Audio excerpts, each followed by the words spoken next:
नमस्कार, मैं रजनीकांत साथ में आप सभी का बहुत बहुत स्वागत है। ट्रेंडिंग बिहार में आज पॉलिटिक्स के ऊपर हम बात करेंगे, जानने की कोशिश करेंगे कि पूरे बिहार में चल क्या रहा है। शुरुआत करते हैं केसी त्यागी से, उनके इस्तीफा से। क्यों उन्होंने इस्तीफा दिया? सभी को पता है कि केसी त्यागी एक स्ट्रेट फॉरवर्ड आदमी, जदयू के कद्दावर नेता है, जदयू के रीढ़ माने जाते हैं, राष्ट्रीय प्रवक्ता के पद पर थे। अचानक से उन्होंने इस्तीफा दे दिया, कहा कि निजी कारणों से मैं इस्तीफा दे रहा हूं, मगर मैं पार्टी में बना रहूंगा। मैं सलाहकार समिति में भी हूं और नीतीश कुमार के साथ।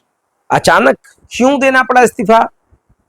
अग्निवीर पर उन्होंने बयान दे दिया था, बीजेपी के कुछ नीतियों पर उन्होंने बयान दे दिया था, कई मसलों पर उनकी राय जो थी बीजेपी से अलग हो गई थी। अभी डबल इंजन की सरकार है बिहार में, और हिम्मत अगर आपने बीजेपी के नीतियों के खिलाफ किया है तो उनकी नाराजगी को कहीं ना कहीं डैमेज कंट्रोल किया जा रहा है, कॉम्पनसेट किया जा रहा है कि चलो साहब ने त्यागपत्र दिलवा दिया है ताकि थोड़ा विवाद थम जाए। हालांकि जो भी कहा है उन्होंने नीतियों के बारे में कहा है, और नीतियों का विरोध तो हर जगह होना चाहिए, चाहे आप पक्ष में हो या विपक्ष में हो। पार्टी के अंदर भी नीतियों पर विवाद होता है, विरोध होता है। या तो एक आत्मचिंतन का विषय था, आखिर उन्होंने क्यों कहा, नहीं कहा, खैर छोड़िए, तो बिहार की राजनीति में चलता रहता है। और दूसरी जो सबसे बड़ी खबर ट्रेंड कर रही है पूरे बिहार में, श्याम रजक, पूर्व मंत्री, जदयू में भी रहे, पहले राजद, फिर जदयू, फिर जदयू, फिर राजद, उलटते पुलटते वापस फिर चले आए नीतीश कुमार के पास। नीतीश कुमार भी मंद मंद मुस्कुरा रहे हैं। अब तो पॉलिटिकल तमाम चीजों को दरकिनार कर दिया जाए तो एक बुके से काम चल जा रहा है। एक अन्य मार्ग में श्याम रजक पहुंच गए हैं। कार्यकर्ता उनके जो है काफी कंफ्यूज हैं, अब करें क्या। कल तक तो नेताजी के साथ वो नीतीश कुमार के भी खिलाफ थे, कह रहे थे कि वहां पर जो कुछ है सही नहीं चल रहा है, डबल इंजन की सरकार ठीक नहीं है, नीतीश कुमार को पलटने की आदत है। अब श्याम रजक कैसे जस्टिफाई करेंगे? पलट तो आप ही रहे हैं, अब तो आप चले गए ना गुलदस्ता लेकर, आपका काम हो गया, जदयू में आप आ गए, बहुत बहुत बधाई हो। अब आप बिहार में विकास के साथ है, विकास पुरुष के साथ है।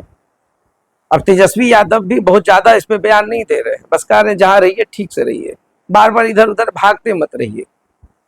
मगर चलिए, मंत्री जी, पूर्व मंत्री जी हैं, नेताजी आ गए हैं, अच्छी बात है। तीसरे जो सबसे बड़े माहिर खिलाड़ी अशोक चौधरी, अब उनका बयान थम गया है, मंत्री हैं, भूमियारों पर बहुत कुछ बोल गए थे।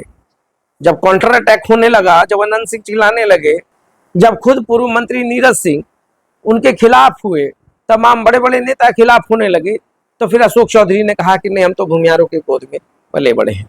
यही तमाम बयान देने से पहले सोच लेना चाहिए था कि हमको तो पलटना है बयान से। पहले बोल देते कि मेरे बयान को 24 घंटे से ज्यादा सीरियस नहीं लीजिएगा, 24 घंटे के बाद हम पलट सकते हैं। ट्रेंड बात करते हैं गिरिराज सिंह की, केंद्रीय मंत्री है, इनके ऊपर अचानक हमला हो गया, साहब को मारने की साजिश थी। पूरा सोशल मीडिया पर हवा बन गया कि गिरिराज सिंह पर हमला करने की साजिश थी, उनको मारने की साजिश थी। और गिरिराज सिंह ने कहा कि अगर उस आरोपित के हाथ में कट्टा होता, आरोपित कौन? पार्षद था, उसके अपने कुछ इश्यूज थे, वो डिस्कस करना चाहता था। आप पार्टी से जुड़ा हुआ है, और गिरिराज सिंह से बहस हो गई, तमाम चीजों के बाद थोड़ा हल्का फुल्का धक्का मुक्की हुआ है। अब इन्होंने कहा इनकी साजिश है। अब ऐसे ऐसे सोशल मीडिया पर हवा बनाया जाएगा तो हर कोई हंसेगा। गिरिराज सिंह पर हमला हो जाए, इतने कमांडो के रहते हुए एक पार्षद, उनको भाई साहब कुछ तो रहने दीजिए। मतलब ट्रेंड्स में आने के लिए कुछ भी करेंगे, चर्चा में आने के लिए कुछ भी करेंगे। और आप फायर ब्रांड नेता हैं, अच्छा बोलते हैं। अब प्रशांत किशोर भी लगे हुए हैं राजनीतिक गलियारों में, तो चर्चा प्रशांत किशोर जो है बहुत बड़ी, जो ध्रुवीकरण कहते हैं ना बिहार में, चाती गोलबंद तमाम चीज, हालांकि वो क्लेम करते हैं कि हम कुछ नहीं बोलते हैं। तो प्रशांत किशोर अभी सबके लिए सिरदर्द बने हुए हैं, और हर कोई जानता है कि प्रशांत किशोर उन तमाम पार्टियों के साथ रह करके उनके तमाम चीजों को भी जानते हैं। मगर आपको हम बता दें, नीतीश कुमार भी चाणक्य हैं, बहुत सारा गुर विद्या नहीं सिखाए होंगे प्रशांत किशोर को। तो बिहार में बहुत कुछ ट्रेंड्स चल रहा है, बिहार की राजनीतिक सरगर्मियां बढ़ रही हैं, तापमान बढ़ रहा है, और पूरे तापमान पे मेरी निगाह है। हर दिन हम बात करेंगे कि बिहार में आखिर चल क्या रहा है। राजनीतिक स्टंटबाजी अपने चरम पे है। अब लोग जो है ना, अब कंफ्यूज होने लगे, किसको माने किसको नहीं माने, अलटना पलटना सब जारी है। तो देखते रहिए साथ। बहुत बहुत धन्यवाद।